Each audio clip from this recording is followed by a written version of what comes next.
મંગલાચરણ સૌ સાથે મહામંત્ર ભાવથી ભગવાનને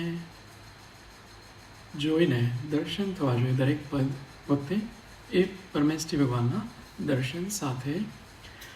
નમો અરિહંતાણમ, નમો સિદ્ધાણમ, નમો આયર્યાણમ, નમો ઉવજાયાણમ, નમો લોએ સૌવસાહુણમ. સમય સારજી. વંદે તુ સૌવસિદ્ધે ધ્રુવમચલમણોવમ ગતિમ પત્તે ઓછામિ સમય પાહુડ મિણમો સુદ કેવલી બણિદમ. એસ સુરાસુર મણુસિન વંદિદમ દોદઘાયકમ મલમ પડમામિ વટ્ટમાણમ તીર્થમ ધમ્મસકતારમ.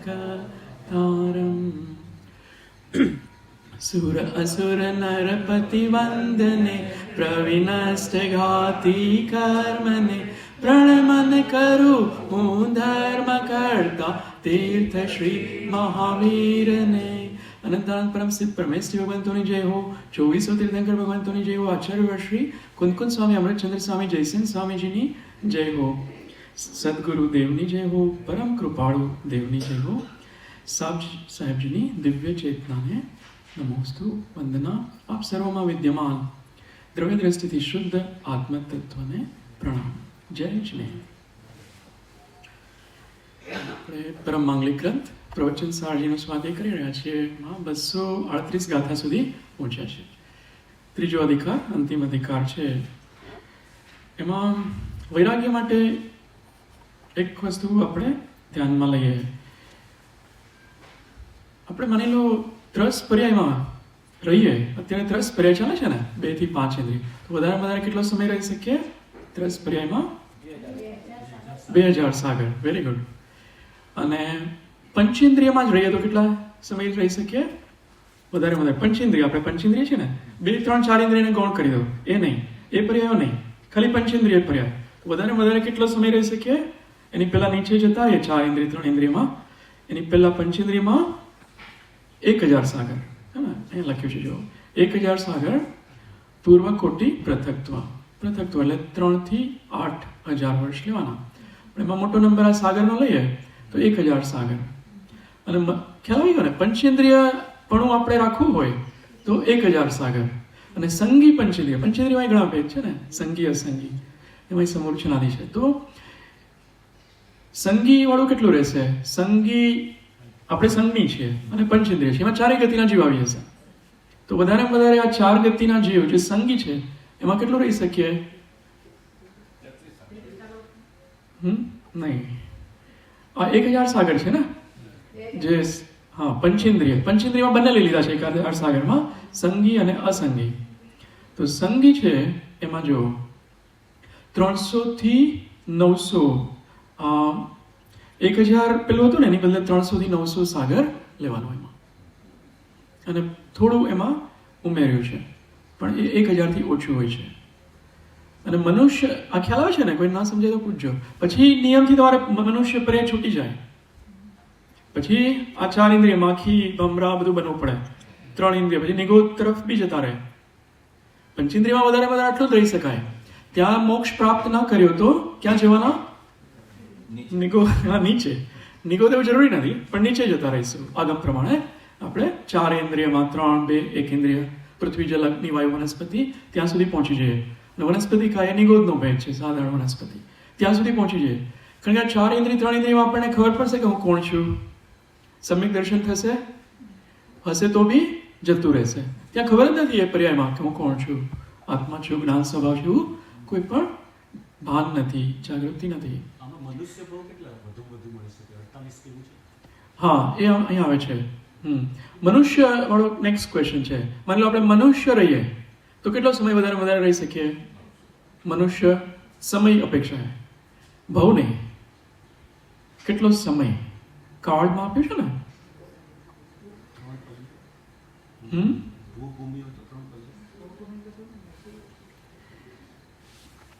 3 પલ્ય ટાઈમ્સ 3 પૂર્વ કોટી પૃથક. તો આટલું એમાં આપ્યું છે મનુષ્ય માટે પહેલા ગુણસ્થાન. આ કઈ રીતે બને છે આપણે જોઈશું. 3 પલ્ય છે એ ઉત્તમ ભોગભૂમિમાં બનશે. કેટલા કુલ ભાવ જોઈએ તો કેટલા 2000 સાગરકોમાં મનુષ્ય ભાવ કેટલા? હા, મનુષ્ય ભાવ કેટલા થશે બધાને ખ્યાલ હશે. 8 8 8 8 તેરી 24 થશે ને. પુરુષ, પછી સ્ત્રી અને નપુંસક, અને પછી સમૂર્છનના પી એડ કરો, સમૂર્છન મનુષ્ય. તો એ રીતે 24 8 તેરી 24 32 ભાવ ગણી શકાય વધારે ભાવની અપેક્ષા. આ છે 3 પલ્ય. એ સંખ્યાત વર્ષ છે કે અસંખ્યાત છે? પલ્ય પૂર્વ છે સંખ્યાતમાં આવશે. હા, પલ્ય અસંખ્યાતમાં આવશે. અસંખ્યાત વર્ષનું આયુષ્ય હોય છે. તો આનો સાર આપણે એ લઈએ છીએ. આ બધી માર્ગણાઓ જે 14 માર્ગણા છે ને એનો આ સમય આપ્યો છે. કઈ માર્ગણામાં કેટલો સમય વધારે અથવા ઓછો સમય રહી શકાય એનું મેં એકવાર ટેબલ બનાવેલું, થોડું ઇઝી પડે એનાલિસિસ માટે. આ ટેબલ છે એટલે ઇંગ્લિશમાં લખ્યું ત્યારે 15 વર્ષ થઈ ગયા છે. તો આમાં બધી માર્ગણામાં મિનિમમ ને મેક્સિમમ સમય ગુણસ્થાન પ્રમાણે આપ્યું છે. કયા ગુણસ્થાનમાં કઈ માર્ગણામાં જગન્ય અને ઉત્કૃષ્ટ સમય રહી શકાય એ આપ્યું છે. પણ સારે છે કે આપણે આ મનુષ્ય પર્યાયમાં જો મોક્ષ નહીં પ્રાપ્ત કરીએ અને હવે થોડા જ વર્ષો 1000 સાગરમાં બચ્યા હોય, માની લો આપણે સંસારમાં છીએ પંચેન્દ્રિયમાં, અને થોડું બચ્યું છે તો પછી મોક્ષ પ્રાપ્ત નહીં કરીએ તો નીચે જવું પડશે. એટલે હવે થોડા જ ભાવ બચ્યા છે માનીને ચાલવાનું, નહીં તો 4 ઇન્દ્રિય 3 ઇન્દ્રિય 2 ઇન્દ્રિયમાં જવાનું, નિગોદમાં જવાનું. એટલે પુરુષાર્થ થોડો વધારે સિરિયસલી કરવો પડે. ઇઝી ગોઈંગ વાળો હવે નહીં ચાલે એવું કે છે. દરેક સમય પ્રમાદ વગર ન વિતાવાનો. સમય બહુ ઓછો છે આપણી પાસે. આપણે વિષય આગળ લઈએ. જે ગાથાઓ વાંચતા હતા એમાં આ બધી ગાથાઓમાં સાર એ હતો કે સંયમ અંગીકાર કરવો જરૂરી છે તો જ રાગદ્વેષ જશે. જે બાકી રહ્યા છે રાગદ્વેષ, અનંતાનુબંધી ગયો માની લો આપણે શું કર્યું તો સમ્યક દર્શન પ્રાપ્ત કર્યું તો અનંતાનુબંધી જતો રહેશે. એ સત્તામાંથી જશે. અનંતાનુબંધી સત્તામાંથી નહીં જાય. સત્તામાંથી કાઢવા માટે શું કરવું પડશે? ક્ષાયિક સમ્યક. તો બીજો શું ઉપાય છે? એ આ કાળમાં પણ કરી શકીએ, એટલા માટે પૂછ્યું. આ કાળમાં આપણે કરી શકીએ. ક્ષાયિક સમ્યક તો ના કરી શકીએ. બીજું શું કરી શકીએ? વ્રતથી અનંતાનુબંધીનો ક્ષય નહીં થાય, એનો ઉપશમ થઈ જશે, ક્ષયોપશમ થશે, એટલે એનો ઉદય નહીં આવે અથવા તો એ બંધાશે નહીં. એ બે વસ્તુ થઈ શકશે. સત્તામાંથી કાઢવું છે તો શું કરવાનું? વિસંયોજના. અનંતાનુબંધીની વિસંયોજના પંચમ કાળમાં પણ થઈ શકે છે. આપણે એવા ભાવ કરીએ તો એ સત્તામાંથી સંપૂર્ણ રૂપે જતું રહેશે. અને અનંતાનુબંધી છે એ ચારિત્રમોમાં આવે છે કે દર્શન મોહમાં? ચારિત્રમોમાં. તો આપણે ચારિત્ર પ્રત્યે પણ ખૂબ જ પુરુષાર્થ કરવાનો રહેશે. ચારિત્રમોની અંતર્ગત છે ને, ભલે મુનિના બની એવો નિયમ નથી આપ્યો. ચોથા ગુણસ્થાનમાં પણ તમે વિસંયોજના કરી શકો, પણ ચારિત્ર મૌનીનો ભેદ છે એટલે એમાં ચારિત્રના અંશો છે. આપણું એટલું તો ચારિત્ર હોવું જોઈએ કે એનો ક્ષય કરી શકીએ. અનંતાનુબંધી ચારિત્ર મૌનો તો એ ચારિત્રની વાત છે હે ને. અલગ અલગ રૂપે આપણે જોયેલું. એમાં આપણા માટે એપ્લિકેબલ શું છે એ પણ આપણે વિચાર કરીશું. 28 મૂળ ગુણ છે ને એ ભલે આપણે ન લઈ શકીએ આ ભાવમાં, પણ ભાવના તો જરૂર ભાવવાની કે હું મહાવ્રતિ બની શકું. મહાવ્રતિ બન્યા વગર મોક્ષ નથી. માર્ગ તો એ જ છે, ત્રણેય જોશે: દર્શન, જ્ઞાન, ચારિત્ર. તો અત્યારે આ ભાવમાં એવી ભાવના ભાવીએ અને એની શરૂઆત અણુવ્રતોથી કરી શકાય. પછી આગળ જઈને પ્રતિમાઓ છે અને પછી મહાવ્રત છે. આ બધું આપણે વિષય લીધેલો અને પછી આગમ વિશે પણ ઘણું વાંચન કર્યું હતું. આગમમાં કૃપાળુદેવના વચનો પણ આપણે વાંચ્યા હતા. આગમથી જ કેમ એકાગ્રતા આવે છે? આગમ જ્ઞાનથી જ શા માટે એકાગ્રતા આવે? પદાર્થનો નિર્ણય થઈ શકે છે. પદાર્થનો નિર્ણય આગમ વગર થઈ શકતો નથી. આગમ આચાર્યો દ્વારા પણ જે આપણને જ્ઞાન મળે છે એ આગમ જ્ઞાન છે. સાહેબજી દ્વારા જે જ્ઞાન મળે છે એ પણ આગમ જ્ઞાન છે. બધા જે મહાન પુરુષો એ બધાને ઉપરથી આવેલું છે જ્ઞાન, તીર્થંકર ભગવાન પાસેથી ગણધરો અને પરંપરાથી આચાર્યોને મળ્યું છે. તો એ આગમ જ્ઞાનથી વસ્તુનો પદાર્થોનો નિર્ણય થાય છે.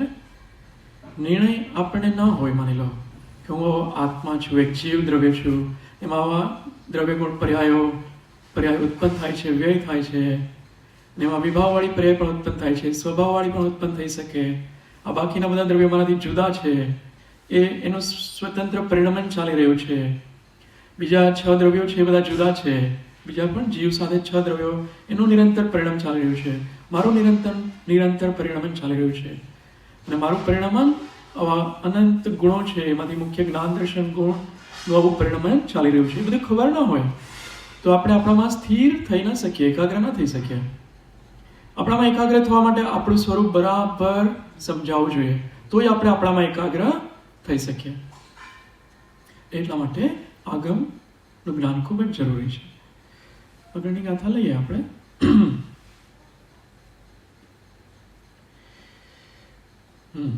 લેવાની છે. જમ અર્ણાણી કમ્મમ ખવેદી ભવસ યસહસ કોડીહિમ તમ નાણીતિહિમ ગુત્તો ખવેદી ઉસ્સાસમે તેણ. સૌ સાથે. અજ્ઞાની જે કર્મો ખપાવે લક્ષ કોટી ભવો વડે તે કર્મ જ્ઞાની ત્રિગુપ્ત બસ ઉચ્ચ માસ માત્રથી ક્ષય કરે. અન્વયાર્થમાં છે. અન્વયાર્થ.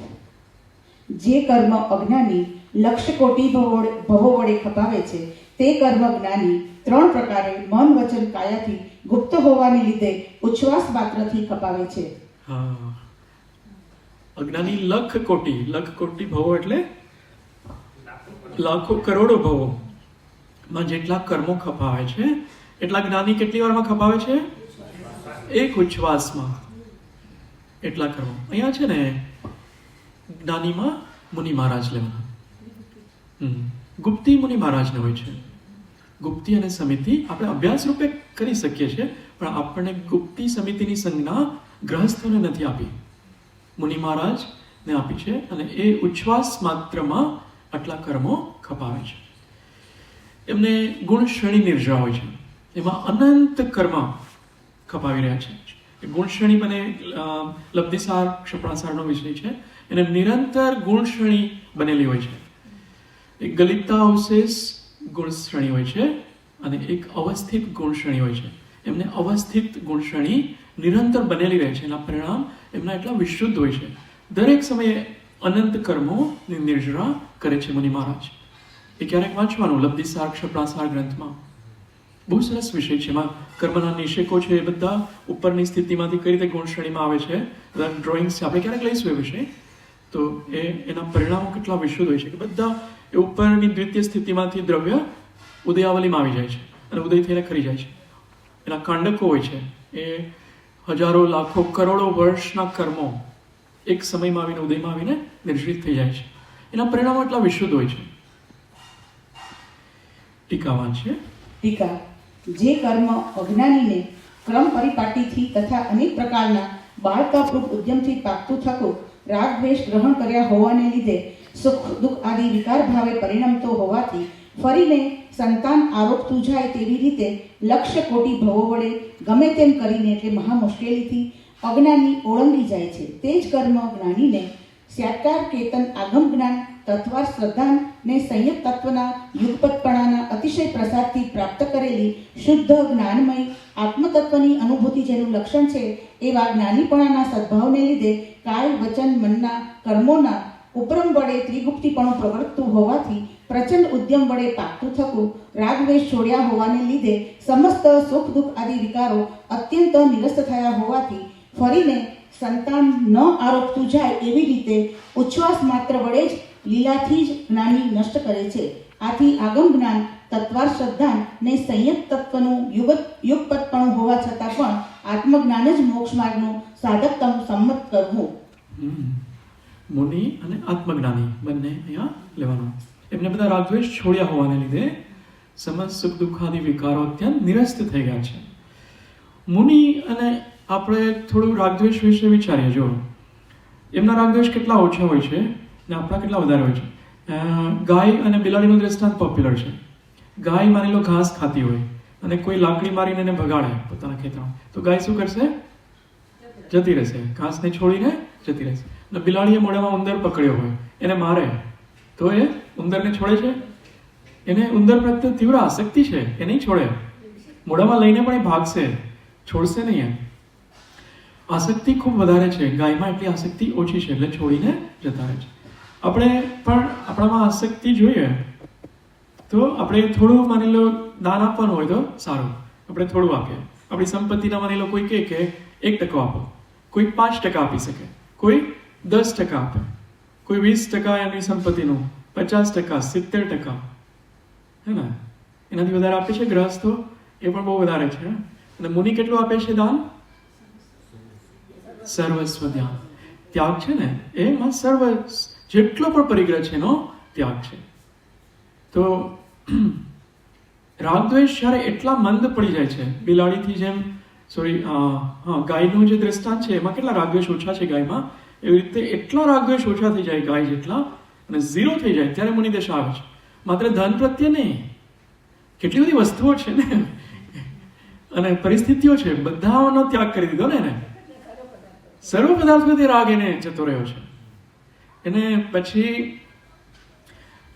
ઘરનો બી ગયો, કપડાનો પણ ગયો, એ જે ભોજનાદિ વ્યવહાર કરતા હોય એ રાગ ગયો, મચ્છરદાની વાપરતા હોય તો એનો રાગ ગયો, એમને બધા રાગ, કેટલા બધા રાગ જાય ત્યારે એ ત્યાં સુધી પહોંચી શકે છે. એટલે એ ગુપ્તીમાં હોય છે તો આટલા કર્મોની નિર્જરા કરી શકે છે. કોઈ રાગ નથી. આપણે પાછું અહીંયા જ આવી જઈએ, ક્યાંય પણ ફરવા ગયો હોય ને, ના મારું ઘર તો આ છે, એ મારા પણ છે ને, એટલે ત્યાં જઈએ છીએ. એને ક્યાંય પાછું એવું થશે કે હા પાછા ખોબામાં જવું છે, આ 4 દિવારોમાં જવું છે, એમને થતું નથી. એમને કોઈ રાગ નથી. તો એ અહીંયા બતાવે છે કે જેને રાગદ્વેષ છોડ્યા છે એ આટલા કર્મોની ઉચ્છ્વાસ માત્રમાં નિર્જરા કરે છે. અને આત્મજ્ઞાન બહુ જરૂરી છે. ભાવલિંગી મુનિ મહારાજની અહીંયા વાત બતાવે છે. ભાવાર્થ અજ્ઞાનીને ક્રમ અનુસાર તથા બાળકપૂર્વ ઉદ્યમથી કર્મ પાકે છે, અને જ્ઞાનીને તો જ્ઞાનીપણાને લીધે વર્તતા ત્રિગુપ્તપણારૂપ પ્રચંડ ઉદ્યમથી કર્મ પાકે છે. તેથી જે કર્મ અજ્ઞાની અનેક સહસ્ત્ર કોટી ભવો વડે મહાકષ્ટથી ઓળંગી જાય છે, તે જ કર્મ જ્ઞાની ઉચ્છ્વાસ માત્ર વડે જ, રમત માત્રથી જ નષ્ટ કરે છે. વળી અજ્ઞાનીને તે કર્મ સુખ દુઃખ આદિ વિકારરૂપ પરિણમને લીધે ફરીને નૂતન કર્મરૂપ સંતતિ મૂકતું જાય છે, અને જ્ઞાનીને તો સુખ દુઃખ આદિ વિકારરૂપ પરિણમન નહીં હોવાથી તે કર્મ ફરીને નૂતન કર્મરૂપ સંતતિ મૂકતું જતું નથી. માટે આત્મજ્ઞાન જ મોક્ષ માર્ગનું સાધકતમ છે. કર્મરૂપ સંતતિ એટલે શું? હા, નવા કર્મ અજ્ઞાની બાંધતો પણ જાય છે. એ 1,00,000 કોટી ભાવ કીધા, એ તો પુરાના કર્મ એટલે એટલું ક્વોન્ટિટી બતાવી કેટલા કર્મ કરે છે 1,00,000 કોટી ભાવમાં, પણ એ 1,00,000 કોટી ભાવમાં નવા બી બાંધી નાખે છે. એ આમાં કાઉન્ટ નથી કર્યા. જૂના કર્મો એ 1,00,000 કોટી ભાવમાં એટલા હોય છે કે જે જ્ઞાની એક ઉચ્છ્વાસમાં, ત્રિગુપ્ત જ્ઞાની એક ઉચ્છ્વાસમાં એની નિર્જરા કરે છે. તો એટલા ભાવના ક્વોન્ટિટી બતાવી છે. પણ એ નવા બાંધી પણ રહ્યો છે, એ અહીંયા અલગ કાઉન્ટ નથી કર્યું. જ્ઞાની છે નવા કર્મ નથી બાંધતા, એ અહીંયા ડિફરન્સ બતાવે છે. પૂછ્યું સાહેબજી, આવા કાયમ છે કે આત્મજ્ઞાન જ સાધકતમ છે. હા, આત્મજ્ઞાનથી આ મુનિપણો તે જ. હા, તો આત્મજ્ઞાન હોય છે તો જ કર્મ આટલા ખપી શકે. મિથ્યા દ્રષ્ટિને નથી ખપતા. સર્વ આગમ જ્ઞાન, તત્વ શ્રદ્ધા અને સંયમ અને સાધકતમ આત્મજ્ઞાન. હા, આત્મજ્ઞાન ચોથું ગુણ સ્થાન લઈ આવશે. પછી દેશ સંયમ છે એનાથી 5મું ગુણ સ્થાન આવશે, અને 6ઠું 7મું સકલ સંયમથી આવે છે. આત્મજ્ઞાન વગર ચોથું ગુણ સ્થાન પણ નથી, પહેલું ગુણ સ્થાન છે. અને એમાં બધા કર્મો બંધાશે. અત્યારે હું હાઇલાઇટ કરવું તો કરી શકાય, આપણો સમય ઓછો છે. આજે સાહેબજી કેટલી વાર 41 કર્મો કહે છે ને, એ બધા કર્મો બંધાશે આત્મજ્ઞાન નહીં હોય તો. નરક સંબંધી બધા કર્મો, તિર્યંશ સંબંધી 1 ઇન્દ્રિયથી 4 ઇન્દ્રિયવાળા, પૃથ્વી જલ અગ્નિ વાયુ વનસ્પતિવાળા, એ બધા જે ખરાબમાં ખરાબ કર્મ છે એ આત્મજ્ઞાન વગર બધા બંધાઈ રહ્યા છે. 41 કર્મ, એ ગાથાઓ યાદ કરવાની.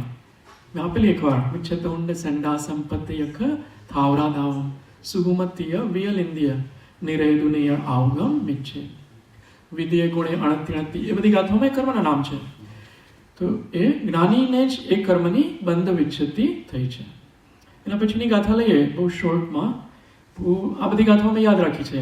તરલાબેનના બધા નંબર આપેલા. આ બધી ગાથાઓ યાદ રાખવા જેવી છે.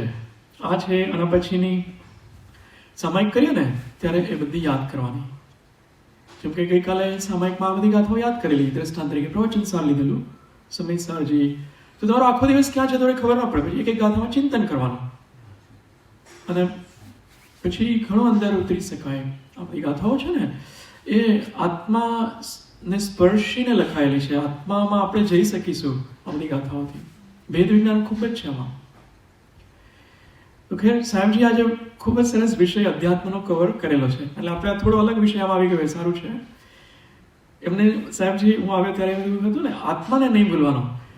આજે બી મારો કદાચ છેલ્લો હશે, પછી હું પણ ટ્રાવેલિંગમાં છું 2-3 મહિના, પણ આત્માને નહીં ભૂલવાનો. પરાગભાઈ અહીંયા હોય કે નહીં, સાહેબજી તો રિમાન્ડ કરાવશે, પણ લાઈક કોઈ પ્રશંસા માટે નથી કે કોઈ બ્રેગિંગ માટે નથી, પણ બોલતી વખતે એ જાગૃતિ રાખવાનો અભ્યાસ રાખ્યો છે કે બોલનારો જુદો છે. એ અભ્યાસ હશે ને તો આપણે કશાયને વશ નહીં થઈ જાય. એ રીતે અભ્યાસ રાખવાનો. ચાલતી વખતે હું જુદો છું, હું આત્મા છું, ચાલનારો જુદો છે. શરીરને જુદું જ જોયા કરવાનું. બોલનારો જુદો છે, ભોજન કરનારો જુદો છે. આત્માને ખોઈને શું પ્રાપ્ત થવાનું છે? આત્માને પોતાને નહીં ખોવાનું. એ પુરુષાર્થ એકવાર સંસ્કારિત થઈ જાય ને પછી આત્મા ભૂલાશે જ નહીં. પછી કર્મથી આપણે વશ નહીં થાય. કોઈ ગમે એટલું આપણને અપમાન કરે ને તો એ બાજુવાળાનો કરે છે. આત્માનું કોઈ અપમાન કરી જ નથી શકતું, એ ખ્યાલ આવશે. જ્ઞાન સ્વભાવમાં હંમેશા રહેવાનું, જ્ઞાન દર્શન ઉપયોગમાં હંમેશા રહેવાનું, જ્ઞાન ચેતનામાં હંમેશા રહેવાનું. બોલનારો જુદો છે એ રીતે રાખવાનું અને ઓછું બોલવાનું, ધીમે ધીમે બોલવાનું કે આપણી જાગૃતિ જતી ના રહે. બોલવાવાળો એવું છે કે જાગૃતિ તમારી જતી રહે. હજુ ખાવા પીવા અને ચાલવામાં તમારી જાગૃતિ રહી શકે. બોલીએ ને ત્યારે મોટાભાગના લોકોની જોજો જાગૃતિ જતી રહી હોય છે. અને મનનું બી બહુ જે યુઝ કરતા હોય ને એ લોકો આત્માની જાગૃતિ ખોઈ બેસતા હોય છે. એટલે બેલેન્સ થોડું કરવું પડે. આત્માની જાગૃતિ પૂર્વક મન વચન કાયાની પ્રવૃત્તિ કરવાની. આત્માને નહીં ખોઈએ ને તો કશાય કાંઈ પણ નહીં કરી શકે અને આનંદ પણ જળવાઈ રહે છે. હું આત્મા છું એ બનીને રહીએ ને તો આનંદ જળવાઈ રહેશે. એ બનીને રહેવાનું.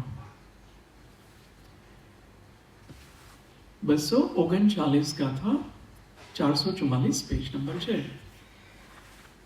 પરમાણુ પમાણમ વા મુચ્છા દેહાદિ એસુ જસ પુણો વિચદિ જદિ સો સેતિમ ન લહદિ સૌવાગમ દરુવી અણુમાત્ર પણ મૂર્છા તણુ સદભાવ જો દેહાદિકે તુ સર્વ આગમ દર ભલે પણ નવલહે સીધત્વને. અન્વયાર્થ. અને જો દેહાદિક પ્રત્યે પરમાણુ જેટલી પણ મૂર્છા વર્તતી હોય તો તે ભલે સર્વ આગમધર હોય તો પણ સિદ્ધિ પામતો નથી. અણુમાત્ર મૂર્છા એટલે શું? અણુમાત્ર શબ્દનો અર્થ શું થાય? અતિઅલ. આમાં અનંત અણુઓ છે. આના પ્રત્યે મૂર્છા હોય ને એ નહીં. અણુ માત્ર પણ જરાક પણ મૂર્છા ના હોવી જોઈએ. એ કોન્ટેક્સ્ટમાં છે. અણુની મૂર્છા નથી કીધી. અણુ કે પરમાણુ કે સ્કંદ એની મૂર્છાની વાત નથી. અણુ માત્ર મૂર્છા એ રીતે લેવાનું. હાજી હા, જરાક પણ માની લો મેં બધું છોડી દીધું. દ્રષ્ટાંત તરીકે લે, કોઈ મને મહારાજ હોય, મારે આ બધાનો ગાડી બંગલાનો ત્યાગ છે, સ્ત્રી પુત્ર પરિવાર ધનનો ત્યાગ છે, પણ એને માની લો જરાક પણ મૂર્છા હોય કે મને આહારમાં ગુલાબજાંબુ મળે. હાઇપોથેટિકલ દ્રષ્ટાંત બતાવું છું, એમને હોય ને એવું. પણ જરાક પણ મૂર્છા હોય, બાકી બધાની કોઈની મૂર્છા નથી, ઈચ્છા નથી, આસક્તિ નથી, કોઈક પણ મૂર્છા હોય તો પણ એને મોક્ષ પ્રાપ્ત થતો નથી. કોઈ પણ મૂર્છા નહીં. એટલે એનું સ્વરૂપ કેવું હશે જીવનું? કોઈ રાગ નહીં. હા, બસ જ્ઞાન સ્વભાવમાં એ જ મારું સ્વરૂપ છે. બીજું કંઈ પણ ઈચ્છા છે એ બધો પરિગ્રહ છે. એ પરિગ્રહ મારું નથી. કોઈ પણ ઈચ્છા નહીં. ઘણા એક પ્રવચનમાં પણ એક સરસ એ કહેતા હોય છે ને કે અમારે આ બધાનો તો ત્યાગ છે, પણ થોડુંક ફરવા જવાનું ગમે, તો જેને ફરવા જવાનું ગમતું હોય દ્રષ્ટાંત તરીકે લઈએ તો એને બીજું પણ ઘણું બધું ગમતું હોય, એ માની લેવાનું. એક વસ્તુમાં રાગ હોય ને એને ઘણી બધી વસ્તુઓમાં રાગ હોય છે, એટલે હજુ ગયું નથી એમ માનવાનું. તો એ પોતાના સ્વભાવમાં જ જેને સ્થિરતા હોય છે એને આ બધાની મૂર્છા જતી રહે છે. અને ટીકા અત્યારે નથી લેતા, બહાર વાગી ગયા છે. આમાં પ્રયોગ વાંચીશું. આજ ગાથામાં આપણે સમય સારમાં હા. 100 માત્ર પણ રાગાદિનો સદભાવ વર્તે છે અને તે સર્વ આગમ દ્રવ્યને પણ જાણતો નહીં આત્મને. હા, અહીંયા શું લીધું છે કે નવ લહે સિદ્ધત્વને, ત્યાં નહીં જાણતો આત્માને રીતે.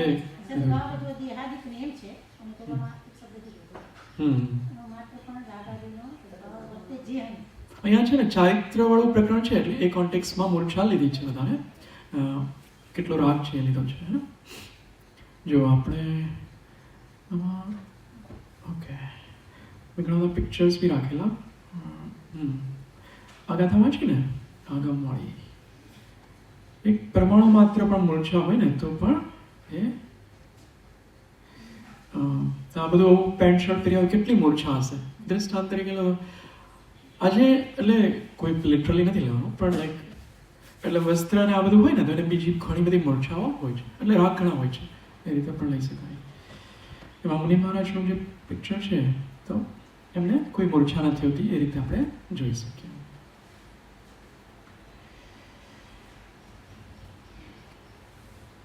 પ્રયોગ લઈશું. ફરીથી રિફ્રેશ થશે.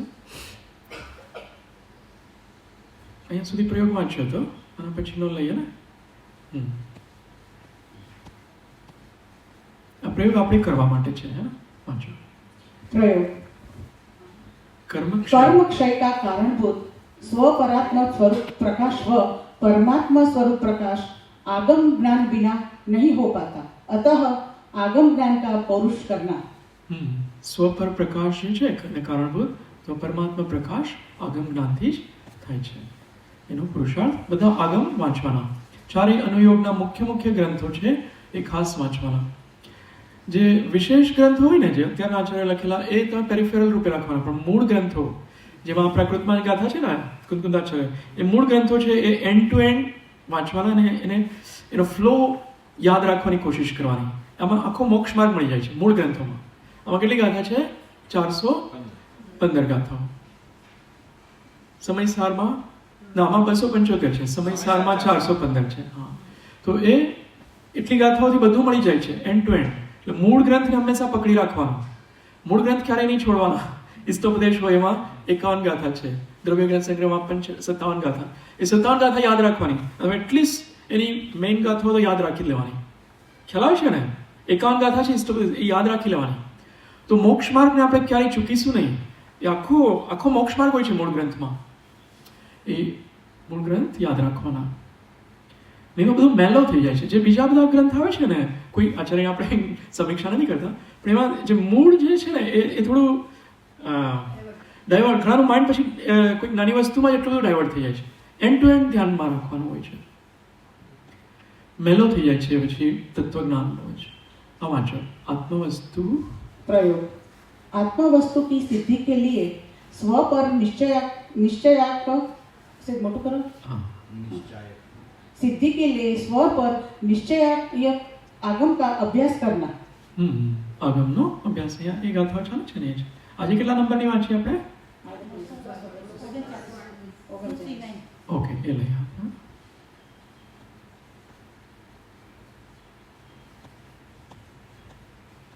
बस छल्लू लઈએ છે પછી અંતમાં. कर्म क्षय के अर्थ मन वचन काय की क्रिया का निरोध कर चैतन्य मात्र सहजात्म स्वरूप में आत्म तत्व अनुभवना. હા, મન વચન કાયની ક્રિયાનો નિરોધ કરીને ચૈતન્ય માત્ર સહજાત્મ સ્વરૂપ આત્મ તત્વનો અનુભવ.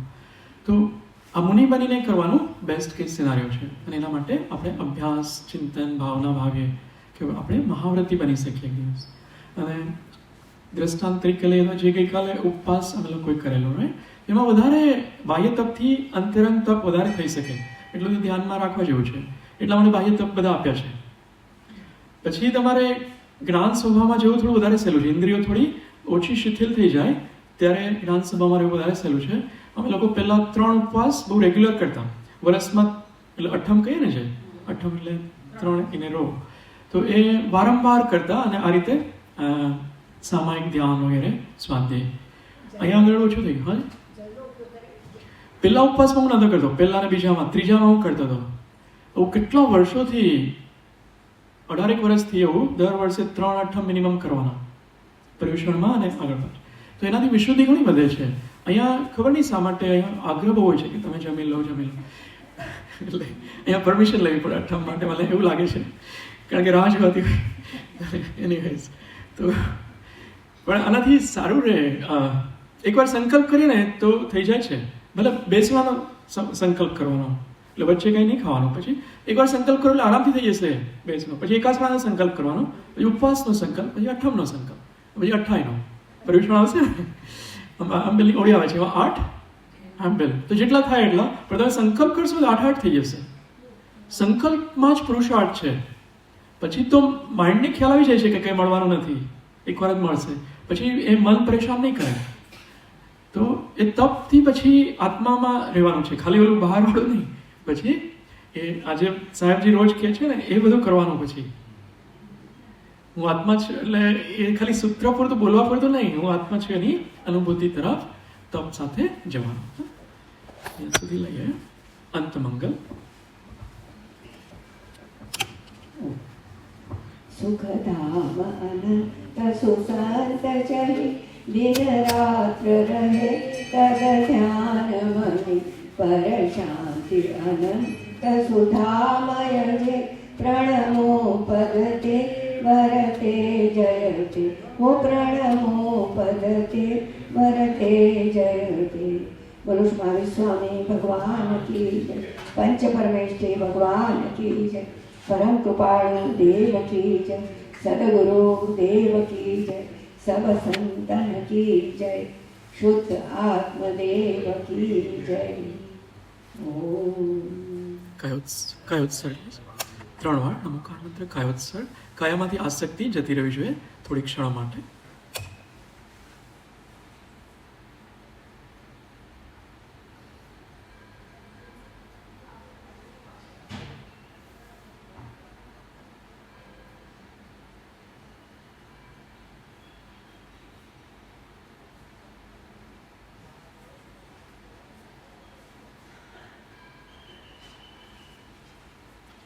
સૂત્ર ભાવથી સૌ સાથે.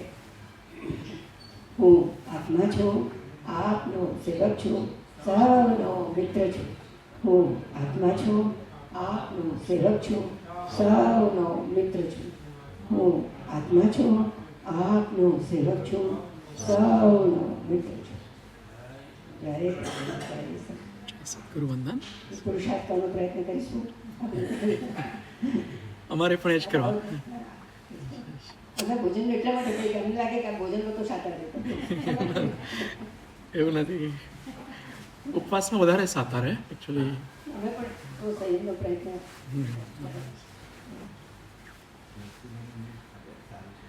હા, અપડેટ આપી દો. આદરણીય નરસિંહભાઈની તબિયત ઠીક નહોતી, લગભગ ઘણા અઠવાડિયાથી. પછી બેનની આજના પ્રમાણે આપણે એમને એડમિશન કર્યું છે વિમ્સમાં. 4 દિવસ થયા છે અને આઈવી એન્ટીબાયોટિક્સ ને બધું પ્રોપરલી જાય છે. Is feeling better.